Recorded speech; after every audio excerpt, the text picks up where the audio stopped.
Day, another basketball stories na naman ang pagkikwentuhan natin. At ngayon nga, yung bagong trade ngayon ng Los Angeles Lakers. At ang balitang may pasabog na nga daw ngayong araw ang Golden State Warriors. Kamakailan lamang nga ay may kumalat sa social media na isang trade rumors na nasa huling stage na nga daw ang Los Angeles Lakers at ang Sacramento Kings patungkol sa trade ni Domantas Sabonis at Ken Ellis. Pero matapos lamang nga na lumabas ang ganitong klaseng balita, ay pinasinungalingan na nga agad ito ng ilang mga NBA insider. Wala pa rin naman nga daw pong ginagawang pag-uusap ngayon ng front office ng Los Angeles Lakers at Sacramento Kings. Although, totoo rin naman nga daw na interesado ang Lakers sa pagkuha kay Sabonis ngayong season, sadyang uumpisan pa lang naman nga ng Lakers ang pakikipagnegosasyon nila sa Kings para makuha ito sa isang trade. Sa madaling salita, mag-o-offer pa lang naman nga si Rob Pelinka ng trade package sa Kings bilang kapalit ni Sabonis.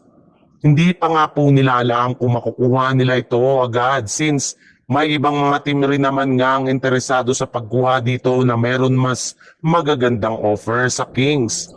Kaya literal nga na nakikipagsapalaran nga sila sa pagkuha sa kanya sa trade deadline sa Pebrero. Sa ibang balita naman, malinaw na nga na plano na po talaga ng Golden State Warriors na i-trade si Kuminga ngayong season na hindi nila paglalaro dito sa kanilang lineup ng lagpas sa 10 laro. Hinihintay na lang naman nga daw ng kanilang front office na payagan sila ng liga na ma-trade ito sa ibang kupunan ngayong season. Nagkasundo na rin naman nga ang kampo ni Kuminga at ang front office ng Golden State Warriors patungkol sa usaping ito.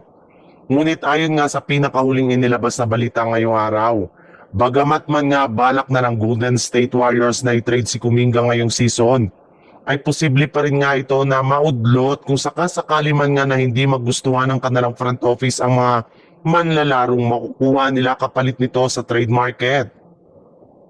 Sa madaling salita, mapipilitan nga ang Golden State Warriors na panatilihin ito sa kanilang lineup at hindi siya i-trade ngayong season. Yes, posible nga na mabangko na naman ito sa Warriors at hindi ulit siya makapaglaro sa team kapag hindi natuloy ang kanyang trade. Kaya mukhang balak na nga talaga ng Golden State Warriors na sadyaing sayangin ang talento nito sa kanilang lineup sa hindi nila paggamit sa kanya. At eto na nga mismo ang ikinagagalit ngayon ng mga fans sa Golden State Warriors.